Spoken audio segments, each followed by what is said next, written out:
Hey everyone, so today we're making scrunchies and I'm really excited about this because Haley showed me a way to do it that's really, really fast and easy. It's the fastest and easiest way I've ever seen to make a scrunchie. So Haley's here to show us how to do it. So Haley, what makes this so special? What makes this a really cool way to sew scrunchies? So in a lot of sewing scrunchies tutorials that I've seen, what you're doing is you're creating your loop and then you're joining the two ends of that.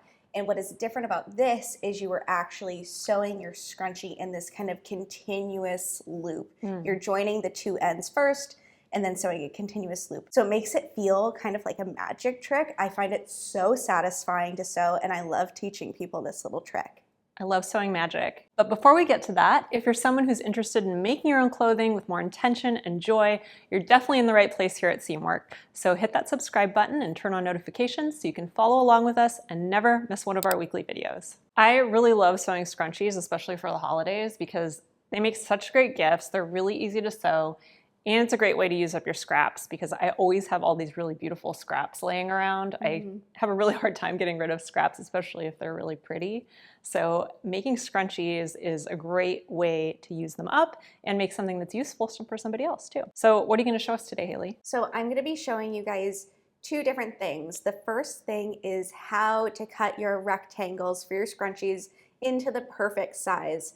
Sometimes this can actually feel kind of like the most confusing and hard part. I'm going to show you my 3 tried and true sizes, then give you some pointers on how to create custom size scrunchies. Then I'm going to walk you through all of the steps for sewing this project. All right, so what supplies do we need here? So first you're going to need some fabric scraps. For your fabric scraps, you can really use a huge variety of different types of fabrics: velvet, silk, you can even use knits. What I have here are some yarn dyed fabrics that are about the weight of quilting cotton. I think quilting cottons are fabulous for this type of project. You need your scraps to be at least 18 by 3 inches in order to make a, decent sized scrunchie. After that, you're going to need some elastic. You can either use 1/4 inch like I have here or 3/8 inch. The wider width is better if you have thicker hair. And you just need 8-inch long lengths of elastic. And then you'll need a bodkin or a safety pin.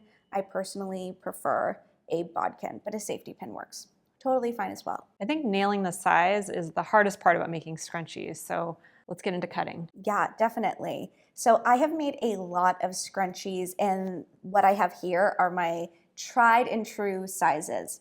So first here I have what I like to call the jumbo scrunchie.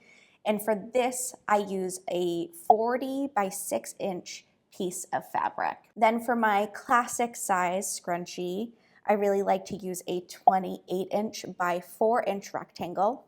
And for this cute little mini, I like to use an 18 inch by 3 inch rectangle. You can totally experiment with the sizes of the rectangles to get different looks. But as a general rule, I like to keep the height of my rectangle between 3 and 6 inches and the length between 2.5 and 6 times the length of my elastic. It's also worth noting that all of these sizes that I just showed you are based off of an 8-inch length of elastic, which is what I have here to demonstrate today. If you're using a different length elastic, if you have a lot of hair or maybe you want to make them a little smaller, then you'll want to take that into consideration. So first we are going to start by sewing our rectangle into a loop. So we're going to match those short ends, right sides together, and we're going to sew. I use a 3/8 inch seam allowance when I'm sewing scrunchies. Now when I'm sewing scrunchies, I am super lazy and I don't press anything with an iron. I find that a finger press does the job just fine. So I'm just going to take my fingers and press that seam allowance open. Next, I am going to take the side with the seam and face it down on my table. And I have 2 layers of my scrunchie here. The top layer I am going to fold into thirds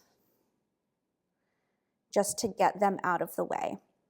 And then that has revealed the cut edge of both of the underlayer pieces. And I'm just gonna fold this in half, right sides together, and I'm gonna place a pin just at that seam allowance so that it aligns. And what I'm gonna do is I'm going to sew along this cut edge at 3/8 of an inch. And I wanna make sure that I'm only sewing through 2 layers as I do this. I don't wanna catch that layer that is hiding away in there. So start with a little back stitch and sew along this length. Then once you get to the point where you don't think you can sew any longer without catching additional layers, you are going to put your needle down just to stabilize everything, and you're going to pull fabric through.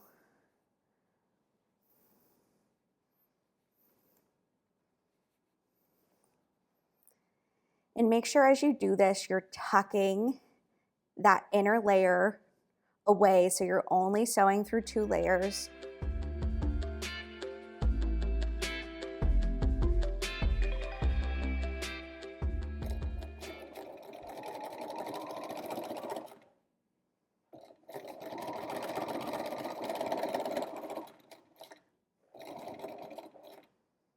Then you'll just repeat that action again. Needle down and pull your fabric through. Always tucking away that extra fabric as you go, so you're only sewing through 2 layers. That's really the trick here.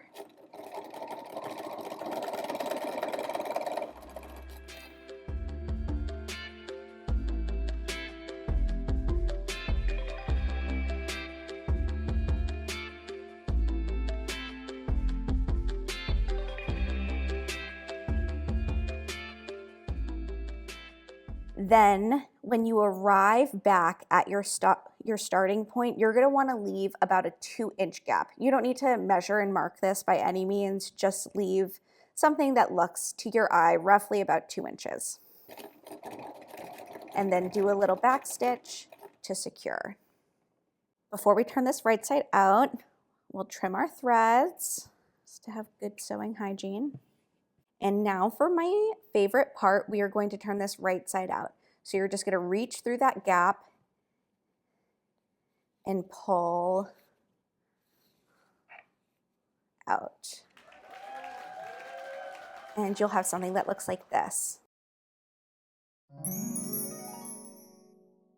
A continuous loop. Look, my stripes even match. So now it's time to put in our elastic. So I'm going to secure my 8-inch length of elastic to my bodkin, and I'm gonna insert it through that gap we left. And I like to pin the end of my elastic at the opening just so I don't lose it. Now we can feed our elastic through with the help of our bodkin. And you'll notice that I did not stress about pressing here. I think that this is a project, this is the only time you'll hear me say this, that pressing doesn't really add a whole lot to the finished product. Now I am back at the start. I'm going to pin the 2 ends of my elastic so that they're overlapping by about a 1/2 inch. And I'm just double checking that my elastic doesn't feel like it's twisted. If it is twisted, again, I don't think it particularly matters. And I'm gonna use a straight stitch to back stitch over the end of the elastic to secure it a few times so that it's really strong.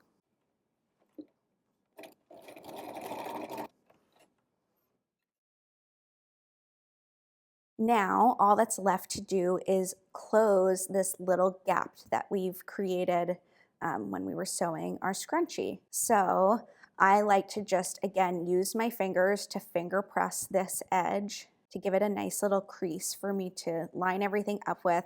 And those raw edges are tucked away inside of the channel. Then I edge stitch to close it all up. Then trim your little threads and you are done. You've made a scrunchie. Thanks for joining us today. If you'd like to join Seamwork and become part of our private community, plus get access to hundreds of sewing patterns and dozens of sew-along classes, our YouTube subscribers get a 50% off lifetime discount when you join at seamwork.com/go/YouTube50, and we'll put a link below. If you enjoyed today's video, be sure to let us know by hitting the like button. And be sure to subscribe to our channel and turn on notifications so you get all our weekly videos. See you next week.